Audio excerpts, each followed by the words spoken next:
Assalamualaikum semuanya. Apa kabar kalian? Semoga dalam keadaan sehat dan dilancarkan rezekinya oleh Allah. Amin ya robbal alamin. Dikisahkan pada suatu hari, seorang ulama terkenal yang sangat terpandang datang ke kota tempat Abu Nawas tinggal. Ulama tersebut dikenal suka berdebat dan selalu ingin menunjukkan bahwa dirinya paling benar. Mendengar tentang Abu Nawas yang cerdik, ulama itu merasa tertantang dan berniat menguji kepintaran Abu Nawas. Abu Nawas, aku mendengar kau orang yang terkenal cerdik dan selalu punya jawaban untuk segala hal. Mari kita berdebat tentang satu hal penting. Apa itu kebenaran? Tantang sang ulama di hadapan banyak orang. Abu Nawas tersenyum santai. Baiklah, wahai ulama besar, mari kita debatkan kebenaran.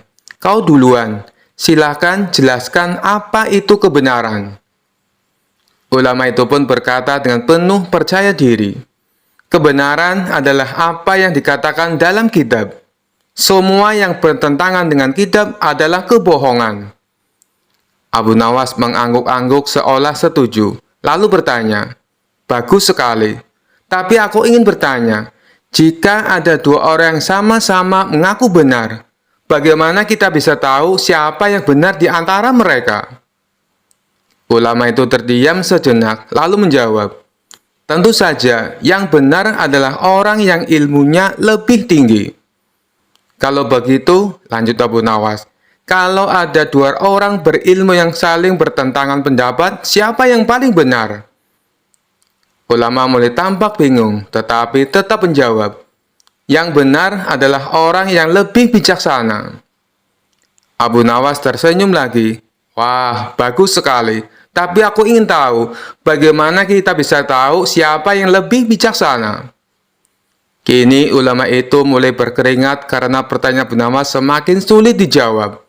Ya, tentu orang yang lebih dihormati oleh masyarakat, jawab ulama dengan suara agak gemetar. Abu Nawas tertawa kecil, wahai ulama, kalau begitu kebenaran ditentukan oleh siapa yang paling dihormati bukan? Tapi bukankah kita sering melihat orang yang dihormati juga bisa melakukan kesalahan? Para hadirin mulai tertawa kecil mendengar pertanyaan Abu Nawas yang makin tajam. Ulama itu merasa semakin terpojok. Dengan kesal ia berkata, kau ini hanya berusaha mempermalukan aku Abu Nawas. Katakan saja, menurutmu apa itu kebenaran? Abu Nawas dengan senyum penuh arti berkata, kebenaran itu seperti matahari di pagi hari. Ia pasti muncul, tetapi kadang tertutup oleh awan. Artinya, kebenaran sejati itu ada, tapi seringkali tertutupi oleh kesombongan orang-orang yang mengaku paling benar. Semua orang yang hadir bertepuk tangan mendengar jawaban Abu Nawas. Ulama itu tak bisa berkata apa-apa lagi dan akhirnya mengakui kecerdikan Abu Nawas. Kisah selanjutnya. Dikisahkan suatu hari suasana masjid yang biasanya tenang mendadak menjadi ricuh. Seorang preman besar yang dikenal sebagai ketua gangster masuk dengan marah-marah. Semua orang yang sedang beribadah terkejut dan diam tak berani menegur. Dengan wajah garang, preman itu berteriak, hei kalian semua, aku nggak percaya sama doa-doa kalian. Kalau Tuhan itu benar ada, kenapa hidupku begini-begini saja? Orang-orang hanya bisa saling berpandangan, tak tahu harus menjawab apa. Hingga tiba-tiba Abu Nawas yang duduk di sudut masjid berdiri dan melangkah maju dengan santai. Saudaraku, kata Abu Nawas dengan senyum ramah, kenapa kau marah-marah di sini? Preman itu menatapnya dengan tajam. Aku benci orang-orang yang berdoa. Mereka minta ini, minta itu, tapi hidupku tetap susah. Abu Nawas mengangguk sambil mengusap jenggotnya. Oh, jadi kau datang ke sini karena merasa Tuhan tidak memberimu apa yang kau inginkan?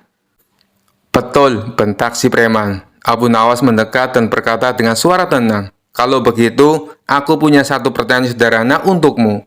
Apa kau pernah mencoba meminta sesuatu kepada tukang kayu untuk memperbaiki pintumu, tapi kau malah datang ke tukang batu? Preman itu mengerutkan dahi. Tentu tidak. Kalau pintuku rusak, ya aku minta ke tukang kayu, bukan ke tukang batu. Bagus, ujar Abu Nawas sambil tersenyum lebar. Lalu, kalau kau ingin hidupmu lebih baik, kenapa kau malah datang marah-marah ke sini? Bukannya mendekatkan diri kepada Tuhan dan berdoa dengan sungguh-sungguh. Preman itu terdiam, merasa malu, tapi ia tak mau kalah begitu saja, lalu membalas, "Tapi aku sudah lama berdoa, kenapa Tuhan tidak juga mengabulkan permintaanku?" Abu Nawas tertawa kecil. "Aku tahu, kau punya banyak anak buah kan?" "Ya, kenapa?" jawab preman itu dengan bangga. "Kalau salah satu anak buahmu hanya datang kepadamu untuk meminta uang dan tidak pernah benar-benar bekerja, apakah kau akan memberinya uang begitu saja?" tanya Abu Nawas sambil mengangkat alis. "Tentu tidak. Aku hanya memberi kepada yang pantas dan setia kepadaku," jawab si preman. "Nah, begitu juga Tuhan. Dia tidak memberi begitu saja kepada orang yang datang hanya untuk meminta, tanpa benar-benar menunjukkan kesetiaan dan usahanya," jelas Abu Nawas. Orang-orang yang mendengar penjelasan Abu Nawas mulai tertawa kecil. Preman itu terdiam. Ia tidak bisa membantah logika Abu Nawas. Dengan wajah malu, ia pun berkata pelan, "Baiklah, aku mengerti. Aku akan belajar lebih dekat dengan Tuhan dan memperbaiki hidupku." Abu Nawas menepuk bahu si preman dengan ramah. "Itu baru saudara yang baik. Tuhan tidak akan meninggalkan orang yang benar-benar berusaha dan berdoa dengan ikhlas." Kisah selanjutnya. Dikisahkan di kerajaan ada seorang menteri yang terkenal tolol tetapi sangat pandai menjilat raja. Menteri ini sering iri pada Abu Nawas karena kecerdikannya yang membuat raja kagum. Suatu hari, menteri tersebut ingin mempermalukan Abu Nawas di depan sang raja. "Baginda," kata sang menteri kepada raja, "hamba yakin Abu Nawas ini hanya pandai bicara, tapi sebenarnya dia tidak terlalu pintar. Baginda harus mengujinya." Raja yang selalu senang melihat kecerdikan Abu Nawas mengangguk. "Baiklah, aku akan menguji dia, tapi kau harus terlibat di dalamnya." Menteri yang tolol itu menyetujui dengan percaya diri, tanpa tahu apa yang akan terjadi. Raja memanggil Abu Nawas ke istana. "Abu Nawas, aku ingin kau menyelesaikan masalah ini. Menteri kami ingin tahu apakah kau bisa menghitung jumlah bintang di langit. Bisakah kau melakukannya?"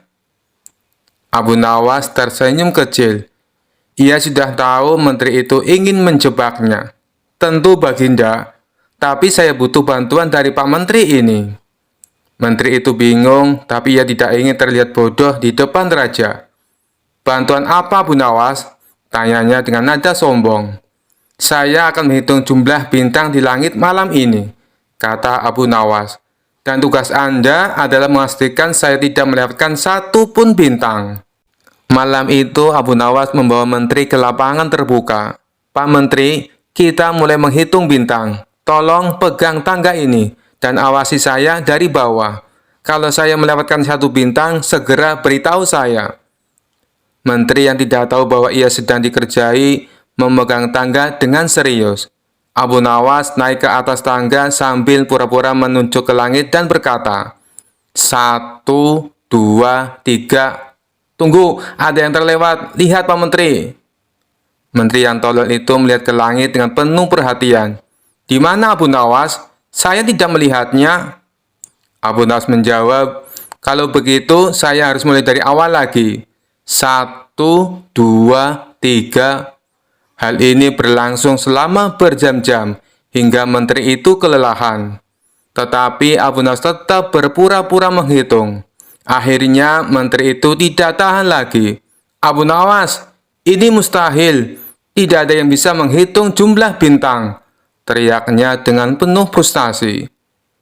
Keesokan harinya, Abu Nawas melapor kepada raja. "Baginda, tugas saya sudah selesai." Raja bertanya dengan penasaran, "Lalu, berapa jumlah bintang di langit?" Abu Nawas menjawab, "Saya hampir selesai menghitung, Baginda, tetapi Pak Menteri menyatakan bahwa itu mustahil. Jadi saya rasa beliau lebih tahu." Raja tertawa terbahak-bahak. "Menteri, kau benar-benar tolol. Ini pelajaran untukmu agar tidak menantang Abu Nawas lagi." Menteri yang tolol itu hanya bisa menunduk malu, sementara Abu Nawas tersenyum penuh kemenangan. Sejak saat itu, menteri tersebut kapok untuk mengusik Abu Nawas lagi. Kisah selanjutnya. Dikisahkan pada suatu hari di pasar kota tersebar kabar bahwa ada seorang ulama yang baru saja datang dan mengaku memiliki karomah luar biasa. Ia mengklaim bahwa dirinya mampu melakukan mi'raj perjalanan ke langit sebanyak 70 kali dalam sehari. Kabar ini membuat warga penasaran, termasuk Abu Nawas yang terkenal gemar menantang logika aneh. "Benarkah ada orang yang bisa mi'raj 70 kali dalam sehari?" gumam Abu Nawas. Ia pun memutuskan untuk menemui ulama tersebut di masjid tempat ia biasa berceramah. Abu Nawas datang tepat saat ulama itu sedang menyampaikan ceramahnya. Dengan lantang, ulama itu berkata, "Aku telah diberi keistimewaan oleh Allah. Setiap hari aku bisa melakukan mi'raj hingga 70 kali. Apakah kalian percaya?" Para pendengar yang sebagian besar terkesima mengangguk-angguk. Namun Abu Nawas mengangkat tangan.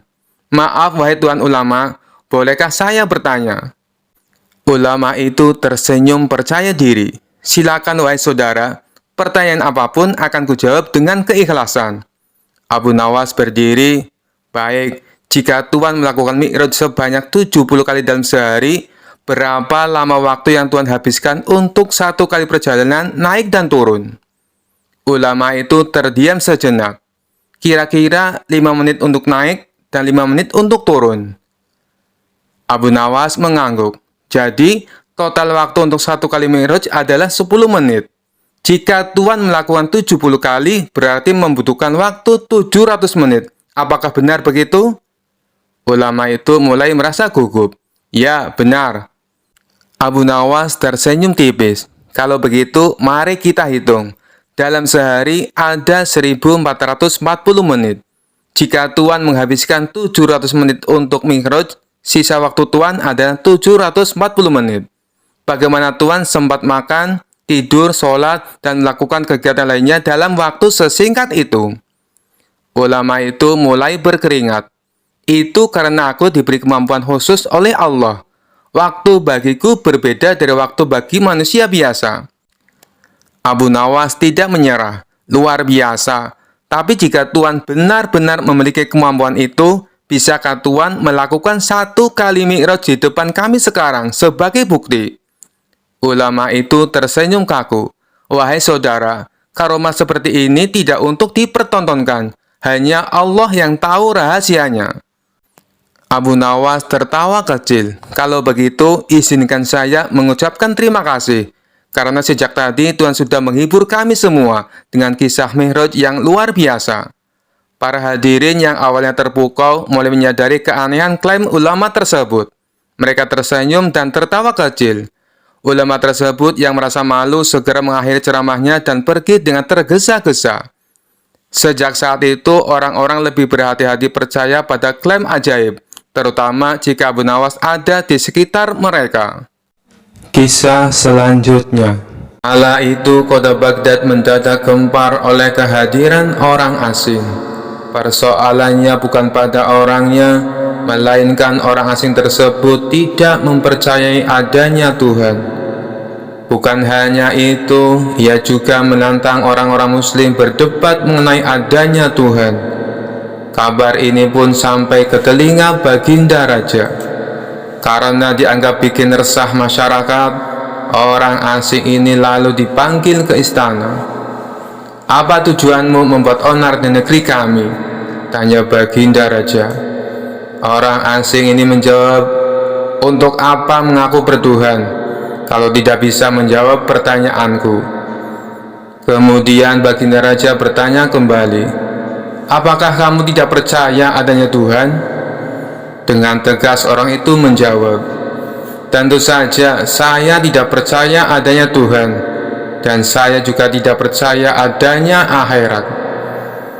Mendengar itu, Baginda Raja sempat terkejut. "Tapi saya dan rakyatku percaya adanya Tuhan. Berarti keyakinan kita berbeda. Jadi jangan ganggu rakyatku, tegas Baginda Raja. Kalau Paduka Raja percaya adanya Tuhan, bisakah Paduka menjawab 3 pertanyaanku? Tanya orang asing tersebut. Silahkan, balas Baginda Raja. Pertanyaan pertama, orang Islam meyakini bahwa dunia dan seisinya adalah ciptaan Allah.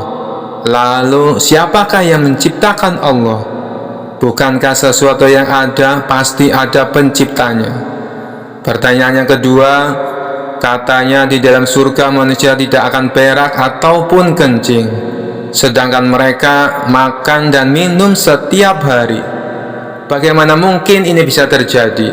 Padahal segala sesuatu yang akan dimasukkan pasti akan keluar, entah itu dengan bentuk yang lain. Dan pertanyaan yang ketiga, orang Islam meyakini kalau setan terbuat dari api, tapi katanya setan akan disiksa dengan api neraka. Mana mungkin api bisa menyakiti api? Mendengar pertanyaan orang asing itu, Baginda Raja hanya terdiam. Bisa saja ia menjawab berdasarkan hadis dan Al-Quran, tapi karena yang dihadapi adalah orang yang tidak percaya Tuhan, maka dijawabnya harus dengan logika. Kemudian salah satu menterinya membisikkan kepada Baginda Raja, Paduka, kalau soal beginian serahkan saja pada Abu Nawas. Dia pasti bisa mematahkan argumen orang asing itu. Baginda Raja menyetujui usulan menterinya. Maka dipanggillah Abu Nawas ke istana. Singkat cerita, Abu Nawas pun datang menghadap Baginda Raja. Ia lalu dipersilakan duduk di sampingnya. Ada apa Paduka? Kenapa tiba-tiba memanggil hamba? Tanya Abu Nawas.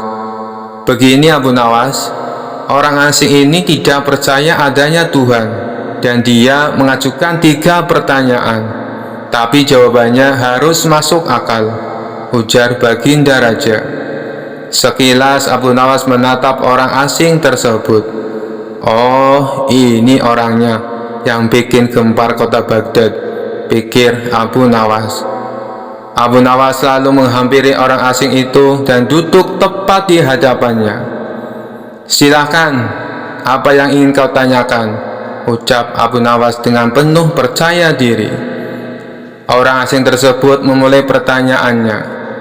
Anda sebagai orang muslim tentu percaya bahwa segala sesuatu, baik yang terlihat maupun yang tidak terlihat, pasti ada yang menciptakan. Iya, tentu saja, saya percaya, jawab Abu Nawas. Sekarang saya mau bertanya, siapakah yang menciptakan alam semesta dan seisinya? Tanya orang asing itu. Yang menciptakan alam semesta dan seisinya adalah Allah Tuhan saya, jawab Abu Nawas. Oh, baiklah. Lalu siapakah yang menciptakan Allah? Bukankah tadi Anda mengakui bahwa segala sesuatu, baik yang terlihat maupun tidak terlihat, pasti ada yang menciptakan? Tanya orang asing itu kembali. Sejenak Abu Nawas terdiam. Ia pun lalu berkata, Anda pasti tahu kalau kami selaku orang Islam mengakui hanya ada satu Tuhan. Kita istilahkan saja Tuhan dengan angka 1. Sekarang gantian aku yang bertanya. Angka 3 berasal dari angka berapa? Tanya Abu Nawas. Angka 3 berasal dari angka 2 ditambah 1, jawab orang asing tersebut. Tepat sekali. Kalau angka 2 berasal dari angka berapa? Tanya Abu Nawas kembali. Angka 2 berasal dari angka 1 ditambah 1, jawab orang asing itu. Benar sekali. Sekarang kalau angka 1 itu sendiri berasal dari angka berapa? Tanya Abu Nawas. Orang itu kaget dengan pertanyaan tersebut. Ia hanya terdiam tak bisa menjawabnya. Kemudian Abu Nawas berkata kembali, pada intinya semua angka pasti ada awalnya, entah itu angka 5, angka 4, ataupun angka 10. Dan angka-angka tersebut diibaratkan alam semesta ciptaan Allah. Apabila kamu bertanya siapa yang menciptakan Allah, sama halnya saya bertanya dari mana angka 1 itu ada. Kamu pasti tidak akan bisa menjawabnya. Jelas Abu Nawas. Orang itu pun langsung terdiam merenungi kata-kata Abu Nawas. Untuk jawabanmu atas pertanyaanku yang pertama masuk akal juga. Sekarang pertanyaan yang kedua. Kalian sebagai muslim pasti meyakini kelak hidup di surga tidak akan berak dan kencing. Padahal di sana kalian makan dan minum setiap hari. Mana mungkin itu bisa terjadi? Jelaskan padaku, tanya orang asing tersebut. Baik, akan saya jelaskan. Selama kamu dalam kandungan rahim ibumu, tentunya kamu makan dan minum, bukan? Karena menurut ilmu medis, seorang janin memakan sesuatu yang dimakan ibunya. Lalu ketika kamu dalam kandungan ibumu selama 9 bulan, apakah kamu pernah berak ataupun kencing? Untuk kedua kalinya pertanyaan orang asing itu bisa dijawab dengan mudah oleh Abu Nawas. Baik, jawabanmu masuk akal. Sekarang pertanyaan terakhir. Kalian sebagai muslim pasti meyakini kalau setan terbuat dari api dan neraka juga terbuat dari api. Tapi yang membuat saya heran, katanya setan akan disiksa dengan api neraka. Mana mungkin api bisa menyakiti api? Itu hal konyol yang pernah saya dengar, ujar orang asing tersebut. Bisakah kamu menjelaskannya? Tanyanya kemudian. Sebelum aku menjawab pertanyaan yang terakhir, aku ingin kita saling berjanji. Apapun jawabannya, kamu tidak boleh marah, pinta Abu Nawas. Tentu saja saya tidak akan marah, apalagi kalau jawabannya masuk akal, balas orang asing tersebut. Tiba-tiba Abu Nawas menampar pipi orang asing itu dengan sangat keras. Baginda Raja dan orang-orang yang hadir terkejut dibuatnya. Hei, apa-apaan ini? Kalau tidak bisa menjawab, jangan emosi. Apalagi sampai main pukul kayak gini, protes orang asing itu. Siapa yang emosi? Itu tadi adalah jawaban saya. Apakah tadi kamu merasakan sakit? Tanya Abu Nawas. Tentu saja saya sakit, jawab orang itu sambil memegang pipinya.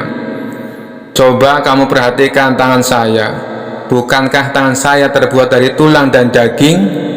Begitu juga dengan pipi kamu. Tapi ketika tangan saya ditamparkan ke pipi kamu, kamu langsung kesakitan. Itulah gambaran sederhana. Kalau api neraka bisa menyakiti setan, setan pasti akan merasa kesakitan, meskipun ia sama-sama terbuat dari api, kata Abu Nawas menjelaskan.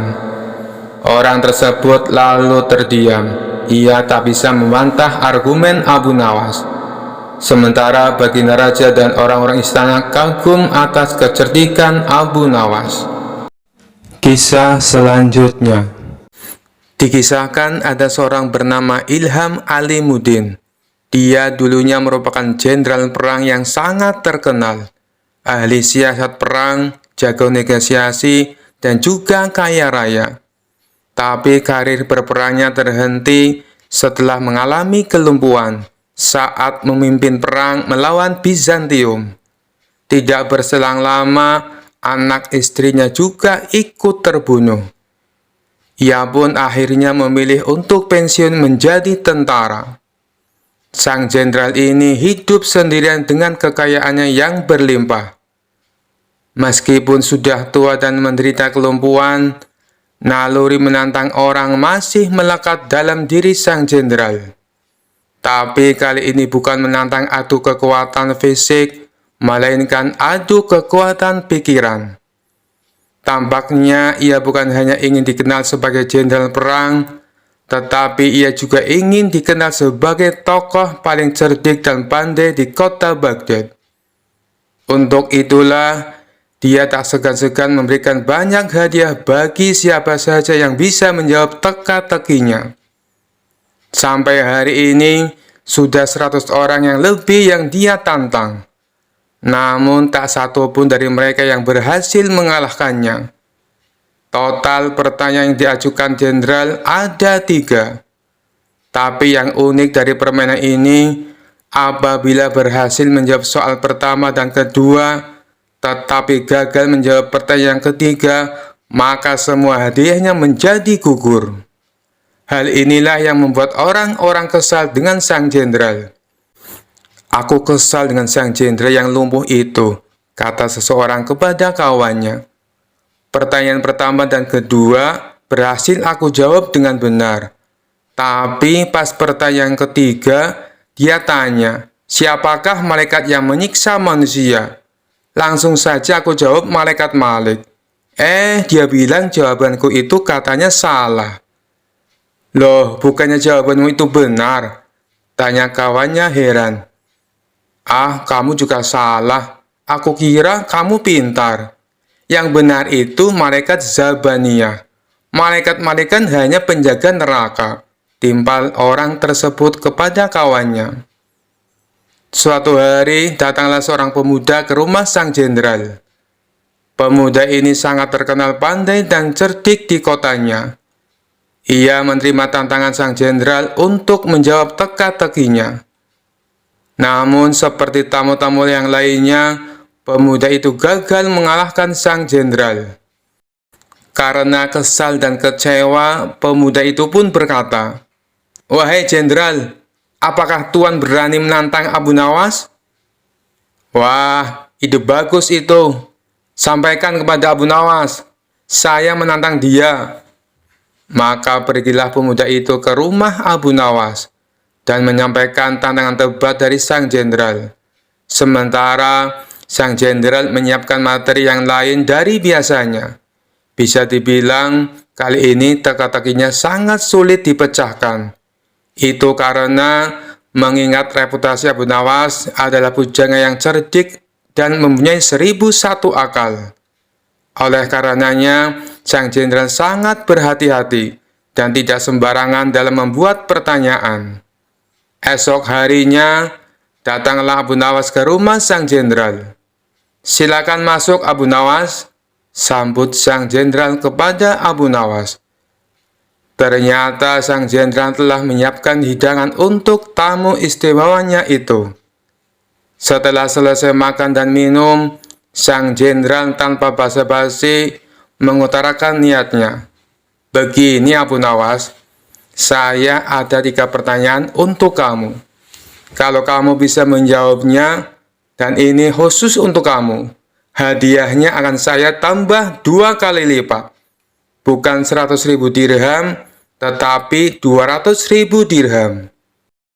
Abu Nawas langsung terperanjat dengan hadiah yang ditawarkan oleh sang jenderal. "Namun ada syaratnya Abu Nawas. Kalau kamu tidak bisa menjawab semua pertanyaanku, sebagai hukumannya kamu harus berpidato di depan umum. Kalau aku adalah orang yang paling pintar di kota Baghdad," ucap sang jenderal kepada Abu Nawas. Tanpa menunggu lama, Abu Nawas langsung mengiyakan tawaran sang jenderal. "Baiklah Abu Nawas, sekarang kita mulai saja," sahut sang jenderal. "Tapi sebelumnya tutup matamu dengan kain ini, dan engkau harus menggendongku karena aku akan mengajakmu ke suatu tempat." Maka dengan mata tertutup kain, Abu Nawas menggendong sang jenderal. Kemudian, sang jenderal mengajak Abu Nawas ke tempat peternakan unta miliknya, di mana tempat itu tidak pernah dimasuki oleh orang lain. "Berhenti Abu Nawas," kata sang jenderal. "Pertanyaan pertama, katakan apa yang ada di hadapanmu," tanya sang jenderal. "Ini gila, mana mungkin saya tahu dengan keadaan mata tertutup," pikir Abu Nawas. Tapi dengan cekatan, Abu Nawas langsung menjawab, "Di depan saya ada peternakan unta, Tuan Jenderal." Sang jenderal pun kaget. Bagaimana mungkin Abu Nawas bisa tahu? Padahal peternakan untanya tidak pernah dimasuki oleh orang lain. Mereka pun lalu melanjutkan perjalanan. Sang jenderal tetap digendong oleh Abu Nawas. 1 jam kemudian, sang jenderal berkata, "Berhenti Abu Nawas. Sekarang katakan padaku, apa yang ada di hadapanmu?" Sejenak Abu Nawas berpikir. Ia pun lalu menjawabnya, "Di depan saya ada sungai. Di sekitarnya ada pohon tin dan pohon zaitun," jawab Abu Nawas. Sang jenderal kembali dibuatnya kaget. Bagaimana mungkin Abu Nawas bisa menjawabnya dengan tepat? Dia pasti mempunyai ilmu sihir, pikir sang jenderal. "2 pertanyaan sudah kamu jawab dengan benar," ujar sang jenderal. "Mari kita lanjutkan perjalanan untuk pertanyaan terakhir," ajak sang jenderal. Sang jenderal kemudian menuntun Abu Nawas melewati gurun, hingga sampailah mereka berdua ke tempat pelacuran yang terletak di tengah-tengah padang pasir. "Berhenti Abu Nawas. Sekarang katakan padaku, apa yang ada di hadapanmu?" tanya sang jenderal. Abu Nawas tidak langsung menjawab. Ia berkonsentrasi penuh. Kemudian pelan-pelan dia menjawab, "Di depan saya ada wanita telanjang, Tuan Jenderal." Sang jenderal pun kaget bukan main. Semua pertanyaannya bisa dijawab dengan tepat oleh Abu Nawas dengan mata tertutup. Sesuai kesepakatannya, akhirnya esok paginya sang jenderal menyerahkan hadiahnya di depan istana dan disaksikan oleh baginda raja dan masyarakat. Tapi sebelum memberikan hadiahnya, sang jenderal berpitato menceritakan pengalaman mereka berdua. "Wahai Abu Nawas, saya masih penasaran. Bagaimana kamu bisa menjawab semua pertanyaanku, sedangkan kedua matamu tertutup kain?" tanya sang jenderal. "Itu mudah saja, Tuan Jenderal," jawab Abu Nawas. "Ketika Tuan mengajukan pertanyaan pertama, kaki saya menginjak kotoran unta. Dari situlah saya menebak kalau saya berada di peternakan unta." Baginda Raja tersenyum mendengar jawaban Abu Nawas, sedangkan sang jenderal hanya bisa geleng-geleng kepala. "Lalu dengan pertanyaan kedua, bagaimana kamu bisa menjawab dengan tepat?" tanya sang jenderal. Abu Nawas kembali menjawab, "Meskipun mata saya tertutup, tapi telinga saya bisa mendengar adanya suara air mengalir dan burung puyuh yang berkicau. Burung puyuh hanya mau makan biji-bijian buah tin dan zaitun. Sedangkan pohon tin dan zaitun hanya tumbuh di pinggiran sungai." Lagi-lagi baginda raja tersenyum. Sang jenderal dibuatnya terperangah dengan jawaban Abu Nawas. "Baiklah, semua jawabanmu itu masuk akal. Tapi, kenapa kamu juga bisa menebak dengan tepat atas pertanyaan yang ketiga?" tanya sang jenderal penasaran. Dengan entengnya Abu Nawas menjawab, "Itu sangat mudah sekali, Tuan. Saat Tuan menyuruh saya berhenti, tiba-tiba saja saya merasakan ular Tuan bergerak-gerak di punggung saya." "Nut-nutan, Tuan Jenderal," jawab Abu Nawas sambil menahan tawa. "Dari situlah saya bisa mengetahui kalau di depan saya ada wanita telanjang." Spontan saja baginda raja ikut tertawa terpingkal-pingkal mendengarnya. Sedangkan sang jenderal hanya bisa tersenyum kecut menahan rasa malu. Kisah selanjutnya. Di sebuah acara di Istana Raja Harun al-Rasyid hadir seorang tamu istimewa, yaitu Habib Ba'alawi, seorang ulama dari Yaman yang terkenal membanggakan nasabnya, yang katanya tersambung langsung ke Nabi Muhammad SAW. Habib ini tidak hanya berbicara tentang ilmu agama, tetapi juga sering menyisipkan cerita tentang garis keturunannya. "Aku adalah keturunan Rasulullah, maka sudah sepantasnya aku dihormati lebih dari siapapun di sini," katanya dengan suara lantang, membuat beberapa tamu istana merasa risih. Raja Harun yang tahu Abu Nawas pasti bisa menghibur suasana memanggilnya. "Abu Nawas, kemarilah. Aku ingin kau berbincang dengan Habib Ba'alawi. Tapi hati-hati, dia sangat membanggakan garis keturunannya. Abu Nawas dengan senyum tipisnya segera menghampiri Habib Ba'alawi. Tuan Habib, sungguh mulia nasab Anda yang tersambung langsung ke Nabi. Saya ini hanya rakyat biasa. Tapi bolehkah saya bertanya? Silakan Abu Nawas, jawab Habib dengan nada tinggi, merasa posisinya lebih tinggi. Abu Nawas memulai dengan nada polos. Tuan Habib, karena nasab Anda sangat mulia, saya penasaran. Apakah kemuliaan itu otomatis membuat Anda bebas dari dosa? Habib Ba'alawi menjawab dengan yakin, tentu saja tidak. Tapi keturunan Nabi memiliki tanggung jawab besar untuk menjaga martabat dan kehormatan. Luar biasa, kata Abu Nawas sambil mengangguk-angguk. Berarti jika Anda melakukan kesalahan, kesalahan itu tidak bisa disalahkan pada Nabi kan? Tentu saja tidak, jawab tegas sang Habib. Kalau begitu Tuan Habib, lanjut Abu Nawas dengan senyum lecek. Mengapa Anda terus-menerus membanggakan nasab Anda? Bukankah yang penting itu amal perbuatan, bukan asal keturunan? Para tamu istana langsung menahan tawa. Sang Habib mulai gugup, tetapi mencoba mempertahankan wibawanya. Habib Ba'alawi menjawab dengan nada tinggi. Nasabku adalah kehormatan yang harus dijaga. Kau Abu Nawas tidak tahu betapa sulitnya menjadi keturunan Nabi. Abu Nawas tersenyum santai. Tuan Habib, saya bukan keturunan Nabi. Tapi saya tahu satu hal. Di akhirat nanti, Tuhan tidak akan bertanya siapa nenek moyang kita. Tetapi apa yang sudah kita lakukan di dunia ini. Sang Habib mulai terpojok, tetapi tetap mencoba membalas. Tapi Abu Nawas, kau harus tahu, aku ini ibarat akar yang mulia, sedangkan kau mungkin hanya ranting liar yang tumbuh di mana-mana.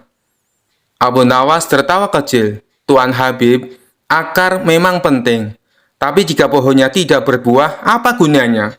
Sedangkan ranting liar seperti saya, meskipun kecil, kadang bisa memberi buah yang manis. Raja Harun al-Rasyid langsung tertawa terbahak-bahak mendengar jawaban Abu Nawas. Para tamu pun ikut tertawa, sementara wajah Habib mulai memerah karena malu. Melihat suasana semakin panas, Abu Nawas menambahkan, Tuan Habib, jangan marah. Anda seperti permata, saya seperti batu biasa. Tapi ingat, bahkan permata tetap harus diasah agar berharga. Sedangkan batu biasa seperti saya kadang bisa menjadi pondasi rumah yang kuat. Sang Habib hanya terdiam, menyadari bahwa Abu Nawas tidak hanya cerdas tetapi juga berbicara dengan penuh makna. Dengan malu-malu ia berkata, Abu Nawas, kau benar, aku harus lebih banyak belajar rendah hati. Abu Nawas tersenyum, Tuan Habib, kita semua belajar. Saya pun belajar dari Anda. Tapi jangan terlalu sering bicara tentang nasab, karena Tuhan menilai dari hati, bukan dari silsilah. Raja Harun tertawa puas. Abu Nawas, kau telah menyelamatkan acara ini dari kebosanan. Habib, anggap ini pelajaran berharga. Sejak itu, Habib Ba'alawi lebih berhati-hati dalam membanggakan nasabnya. Sementara Abu Nawas kembali menjadi pahlawan cerdik istana yang dihormati semua orang. Kisah selanjutnya. Pada suatu siang di sebuah masjid pinggir kota Baghdad, ada seorang pria bernama Abdul Qasim yang sedang beristirahat sejenak. Lalu ia terpana dengan gerak-gerik seorang pria yang sedang khusyuk berzikir sambil bersila. Pria itu bernama Abu Nawas. Kenapa ia sangat khusyuk? Jangan-jangan dalam pejaman matanya ia sedang melihat Allah, gumam Abdul Qasim dalam hati. Merasa cemburu karena mengira Abu Nawas dapat melihat Allah, Abdul Qasim pun mengusik pria tersebut. Ia duduk bersila tak jauh dari pria itu dan menunggu waktu yang tepat untuk menyapanya. Hampir setengah jam Abdul Qasim duduk menanti. Akhirnya Abu Nawas membuka mata dan menoleh pada Abdul Qasim yang tengah memandanginya dengan penuh kekaguman. "Ada apa gerangan? Kenapa kau memandangku dengan begitu tajam?" ucap Abu Nawas. "Begini Tuan, saya perhatikan dari tadi, Tuan tampak khusus saat berzikir sambil memejamkan mata. Apakah itu artinya Tuan melihat Allah?" tanya Abdul Qasim. "Allah tidak dapat dilihat, tapi kehadirannya bisa dirasakan," jelas pria itu. "Bagaimana bisa merasakan kehadiran Allah? Apakah ia sekarang ada di sini? Kenapa saya tidak bisa merasakan kehadirannya?" tanya Abdul Qasim. "Sebelum kamu dapat merasakan kehadiran Allah, kamu harus menemukannya terlebih dahulu," jawab Abu Nawas. Abdul Qasim tersenyum girang. Sebenarnya sudah lama ia mengembara mencari Tuhan, namun ia tak pernah menemukannya. Setelah bertemu Abu Nawas, ia merasa benar-benar lega dan gembira. Terasa seperti menemukan kunci yang hilang. "Lantas, di mana dan bagaimana saya bisa menemukan Tuhan yang selama ini aku cari-cari, Tuan?" tanya Abdul Qasim. Abu Nawas tersenyum. Lalu ia menyuruh Abdul Qasim untuk sholat 2 rakaat. Jika sudah selesai, ia meminta Abdul Qasim untuk menceritakan apa yang dirasakannya.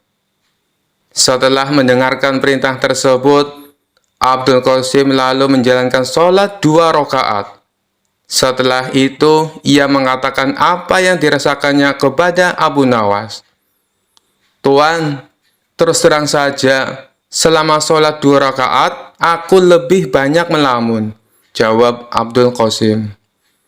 "Sebenarnya saya melafalkan semua bacaan sholat, tapi pikiran saya melayang kemana-mana. Saya juga memikirkan saat Tuan sedang berzikir.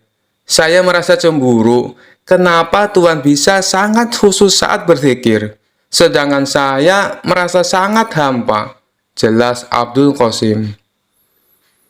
Abu Nawas kembali tersenyum, kemudian ia membuat kesepakatan agar keduanya bertemu lagi di distrik Qomti untuk mengembara mencari Tuhan. Tentu saja Abdul Qasim menerima kesepakatan itu. Ia justru merasa bersemangat. 2 hari kemudian, Abu Nawas tiba di Qomti dengan beragam perlengkapan untuk perjalanan jarak jauh. Dirinya punya tekad untuk tak akan pulang dari perjalanan sebelum temannya Abdul Qasim menemukan Allah. Tak lama kemudian, datanglah Abdul Qasim dengan beragam perlengkapan pula. Mereka lalu melakukan perjalanan dengan mengendarai unta menuju pusat kota Baghdad. "Kita akan berjalan ke pusat kota Baghdad. Di sana penuh keramaian, sehingga Allah pasti ada untuk mengatur peran-peran dari kehidupan manusia dan rezeki setiap orang. Namun, tampaknya tak semua orang bisa merasakan kehadiran Allah, seperti yang sekarang ini kamu alami," ucap pria cerdas itu kepada Abdul Qasim. "Baiklah, Tuan, aku siap melakukan perjalanan ini," jawab Abdul Qasim. Jarak antara Qomti dan pusat kota Baghdad sangatlah jauh. Di antara keduanya terbentang padang pasir yang gersang dan panas. Dalam perjalanan, tiba-tiba Abu Nawas mengatakan pada Abdul Qasim bahwa mereka nanti akan menjamak sholat untuk menghemat waktu. "Temanku Abdul Qasim, untuk menghemat waktu, bagaimana kalau kita nanti melakukan sholat jamak takhir? Artinya, kita tidak hanya akan mengurangi jumlah rakaat sholat, tapi juga menggabungkan sholat duhur dengan sholat asar di satu waktu, yaitu di waktu sholat asar," ucap Abu Nawas. Tuan, mengapa kita tidak sholat jamaah takdim saja? Jadi kita bisa menggabungkan sholat duhur dan asar bersamaan siang ini di padang pasir," tanya Abdul Qasim keheranan. "Kenapa engkau lebih memilih sholat jamaah takdim ketimbang jamaah takhir, wahai temanku Abdul Qasim?" tanya Abu Nawas. "Begini Tuan, saya hanya merasa khawatir bila sebelum asar, tiba-tiba kita dirampok penyamun dan mati dibunuh. Padahal kita belum sempat melaksanakan sholat duhur," jawab Abdul Qasim. Abu Nawas tersenyum lebar. Temanku Abdul Qasim, sholat itu sesungguhnya berasik-asik dengan Allah. Kiranya sholat tak boleh jadi beban. Sebenarnya tak hanya sholat, tapi semua syariat dalam Islam. Tak boleh manusia jadikan beban. Maka dari itu, ada baiknya jika tempat sholat itu nyaman dan mengasyikkan. Jika kita melaksanakan sholat di padang pasir yang panas sekali ini, bisa saja sholat kita kurang khusyuk dan tidak asik, kata Abu Nawas sambil menginjak-injak pasir. Coba peganglah pasir-pasir ini, sangat panas. Jidatmu bisa saja melepuh jika kamu sholat di sini. Itu berarti sholat yang kamu laksanakan tak hanya jadi beban, tapi juga bisa membahayakan. Mari kita cari masjid di desa Kubedi atau Isbilya. Apabila sesuai perkiraanmu, kita dirampok dan dibunuh sebelum sampai desa itu, tak perlu khawatir. Yang penting kita sudah berniat untuk sholat duhur. Baru berniat saja, Allah pasti sudah tersenyum. Apalagi jika kita benar-benar melaksanakannya. Imbuh Abu Nawas. Baiklah Tuan, saya paham sekarang, ucap Abdul Qasim sambil menganggukkan kepalanya. Setelah perbincangan tersebut, mereka lalu melanjutkan perjalanan. Tak lama kemudian, sampailah mereka di masjid di desa Isbilya. Mereka lalu bertemu dengan serombongan musafir yang berhenti di masjid dengan mengendarai unta mereka. Setelah Abu Nawas dan Abdul Qasim sholat, mereka mendapati bila rombongan musafir itu tidak ikut sholat. Karena penasaran, Abdul Qasim pun bertanya pada salah satu rombongan. Mohon maaf Tuan, saya hendak bertanya, kenapa engkau sudah sampai masjid tapi tidak melaksanakan sholat? Tanya Abdul Qasim. Oh, kami sebenarnya sudah melaksanakan sholat jamaah takdim di desa kami. Jadi, kami tak punya kewajiban lagi untuk sholat asar. Jawab salah satu rombongan itu. Lantas, mengapa kalian berhenti di masjid jika memang tak lagi punya kewajiban untuk sholat asar? Tanya Abdul Qasim penasaran. Oh, itu karena beberapa ekor unta kami tampak kelelahan. Jadi, kami berhenti sejenak untuk membiarkan mereka beristirahat di taman masjid ini. Islam mengajarkan kami untuk tidak berbuat zalim kepada semua makhluk, termasuk pada unta-unta ini. Benar begitu kan? Jawab kepala rombongan. Abdul Qasim merasa kagum dengan jawaban ketua rombongan musafir itu. Namun masih ada yang ingin ia tanyakan. Tuan, apakah engkau bersikap baik hanya pada unta saja atau pada semua binatang? Tanyanya. Ketua rombongan itu tersenyum lalu menjawab, jangankan kepada binatang, bahkan kepada pepohonan ini pun kami juga takut untuk berbuat zalim. Kita sholat untuk mencegah dari berbuat fahsyah dan mungkar. Untuk apa kita sholat jika tetap berbuat kejahatan terhadap sesama makhluk ciptaan Allah? Abdul Qasim semakin kagum dengan jawaban tersebut. Ia lalu pamit untuk melanjutkan perjalanan bersama Abu Nawas. Sepanjang perjalanan, ia tampak lebih tenang saat mengendalikan untanya. Sepertinya ia tengah berusaha mencerna kalimat yang diucapkan oleh ketua rombongan musafir tadi. Abu Nawas mengajaknya berbicara untuk memecahkan keheningan. Tampaknya kau sedang berpikir sesuatu. Apa yang sedang kau pikirkan? Tanya Abu Nawas. Abdul Qasim sangat bersemangat dan sontak bertanya. Sebenarnya, tadi saya mendengar kepala musafir menyebutkan kata fahsyah dan mungkar. Jujur saja, saya belum mengerti maksudnya, Tuan. Bolehkah saya meminta penjelasan pada Tuan? Oh, jadi itu yang membuatmu penasaran. Jadi, fahsyah adalah semua perbuatan buruk yang tidak mengakibatkan kerugian langsung kepada orang lain.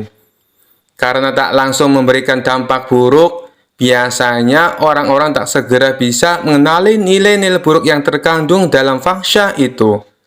Setelah itu, Allah akan memberikan pelajaran lewat agama. Jelas Abu Nawas. Agar hamba semakin paham, bisakah Tuan menyebutkan contoh fahsya? Tanya Abdul Qasim antusias. Contohnya saja perzinaan, meneguk minuman beralkohol, atau memakan makanan haram. Saat dua orang berzina, sebenarnya orang lain tak merasa dirugikan secara langsung, sebab tak ada korban jiwa akibat perbuatan mereka. Inilah mengapa nilai-nilai buruk dalam fahsya tidak mudah dikenali oleh umat manusia. Abdul Qasim tertegun dan mengakukan kepala tanda paham. Sekarang, bandingkan dengan perbuatan mungkar. Mungkar adalah perbuatan buruk yang menimbulkan kerugian langsung pada orang lain. Misalnya saja pencurian, pembunuhan, atau perampokan. Karena semua itu berdampak langsung pada orang lain dan ada korban jiwa akibat perbuatan itu. Maka nilai-nilai buruk yang terkandung dalam perbuatan mungkar gampang sekali dikenali. Bahkan seorang ateis sekalipun percaya bila pembunuhan, perampokan, dan pencurian adalah perbuatan buruk. Jelas Abu Nawas. Lelaki yang tengah mencari Tuhan itu pun merasa kagum dengan penjelasan dari tuannya. Hatinya berbunga, banyak sekali ilmu yang ia dapat dari perjalanan ini. Dari desa Isbilia, kedua penggemar itu melanjutkan perjalanan mereka ke pusat kota Baghdad. Selama 8 hari, mereka berjalan melewati padang pasir yang panas. Setelah melakukan perjalanan selama 13 hari, sampailah mereka di bibir kota Baghdad. Abu Nawas merasa heran karena sejumlah ruas jalan menuju pusat kota ditutup. Hampir 2 pekan melakukan perjalanan, pujangga ini tak tahu perkembangan berita. Mereka pun mencari-cari jalan agar cepat sampai di pusat kota Baghdad. Pada akhirnya, mereka pun berhasil sampai di pusat kota Baghdad. Ada ratusan ribu orang berkumpul di alun-alun karena hendak melaksanakan sholat. Rupanya, hal tersebutlah yang membuat sejumlah ruas jalan ditutup. Lalu Abu Nawas mengajak Abdul Qasim untuk ikut sholat berjamaah. Usai sholat, mereka menyaksikan sejumlah orang naik ke atas panggung, lalu satu persatu melakukan orasi. Beberapa orang berorasi menggunakan kalimat yang tak selayaknya diucapkan usai sholat. Abdul Qasim yang jarang berkunjung ke pusat kota Baghdad merasa terheran-heran menyaksikan pemandangan ini. Usai mendengarkan semua orasi, mereka melanjutkan perjalanan. Abu Nawas lalu bertanya pada Abdul Qasim, "Bagaimana? Apakah sejauh ini kamu sudah menemukan Tuhan?" "Belum sepenuhnya," jawab Abdul Qasim dengan nada suara agak sedih.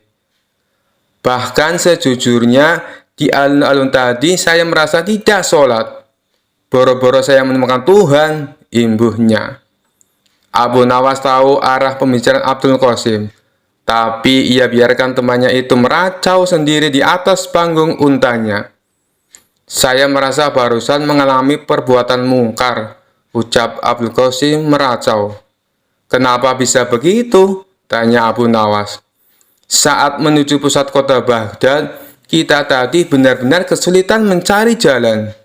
Karena beberapa jalan ditutup gara-gara ratusan orang mau sholat di tanah lapang. Padahal sebelah lapangan itu ada masjid yang besar. Bukankah ini mirip definisi perbuatan mungkar yang Tuhan pernah jelaskan?" ucap Abdul Qasim. "Saya tak ingin buru-buru mengatakan yang mereka lakukan tadi itu adalah perbuatan mungkar. Siapa tahu mereka memang berniat untuk sholat berjamaah di tempat terbuka," ujar Abu Nawas. Dalam hati, Abu Nawas sebenarnya merasa senang karena temannya mulai menemukan pintu yang benar menuju Tuhan. Ia makin bersemangat menemani Abdul Qasim untuk menemukan Tuhan. Setelah 2 hari meninggalkan kota Baghdad, sampailah mereka di sebuah masjid kecil di pinggir gurun. Saat menempatkan unta di halaman masjid, mereka sadar bila bekal mereka telah habis. Lalu mereka pun bingung apa yang bisa dimakan di kampung kecil di tengah gurun seperti ini. Di tengah kebingungan, tiba-tiba datang sekelompok kafilah di masjid itu. Dari baju mereka yang kemal, mereka adalah kaum Badui miskin yang tampaknya tengah melakukan perjalanan jauh dan melelahkan. Usai menampatkan unta mereka, kepala kafilah itu menghampiri Abu Nawas dan Abul Qasim untuk memberi salam. Setelah berbincang singkat, kepala kafilah itu tahu bila Abu Nawas dan Abul Qasim sedang kelaparan. Tanpa basa-basi, kepala kafilah itu memberi mereka makanan. Awalnya Abu Nawas menolak, karena ia melihat makanan itu sebenarnya juga bekal terakhir yang dibawa kafilah itu. Tapi setelah kepala kafilah itu maksanya, akhirnya Abu Nawas menerima makanan itu. Tanpa sadar, ia meneteskan air mata karena merasa terharu. Kenapa Tuhan memberikan makanan ini pada kami? Padahal bekal Tuhan juga menipis. Sementara perjalanan Tuhan pasti masih jauh, tanya Abdul Qasim. Saudara mungkin tak tahu, sebenarnya saya bukan mengurangi bekal makanan, tapi justru sedang menambahnya, jelas ketua kafilah. Bagaimana bisa? Tanya Abdul Qasim bingung. Ingatlah perkataanku, wahai saudaraku. Allah memerintahkan kita untuk bersedekah, dalam kondisi sempit maupun lapang. Ia senang dengan apa yang kita kerjakan ini.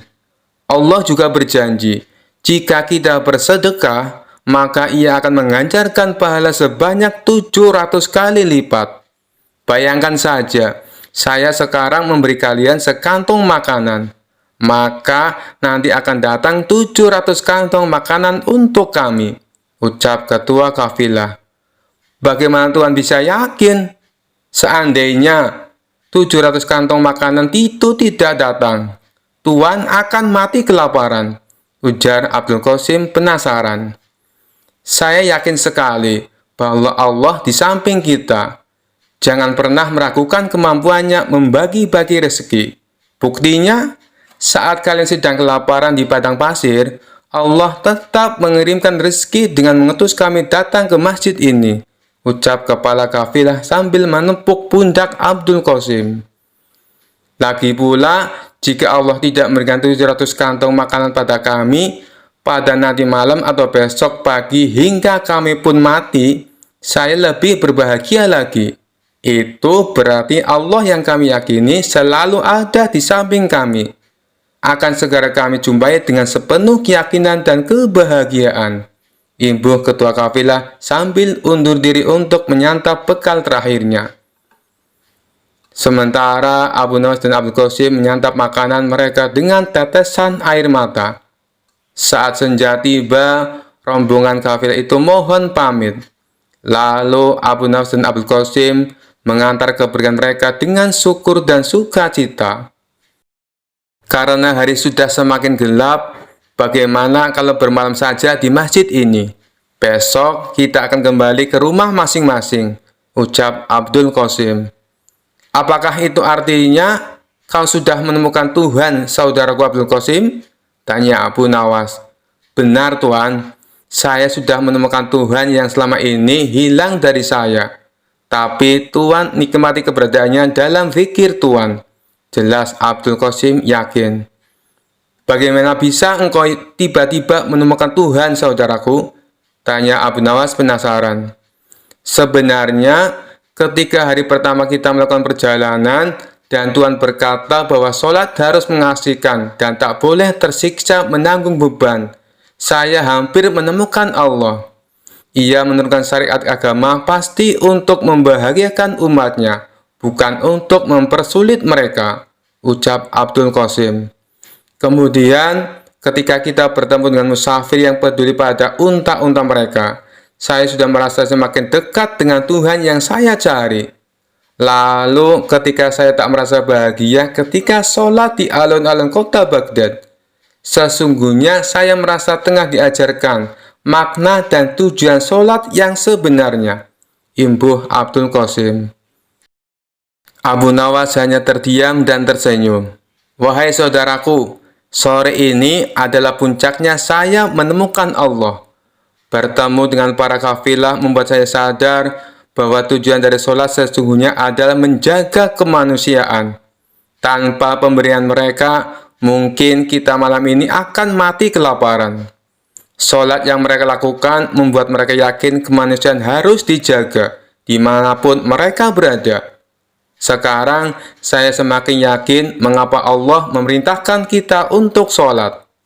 Saya pun merasa Allah kini selalu berada di samping saya, karena saya meyakini hal itu, ujar Abdul Qasim.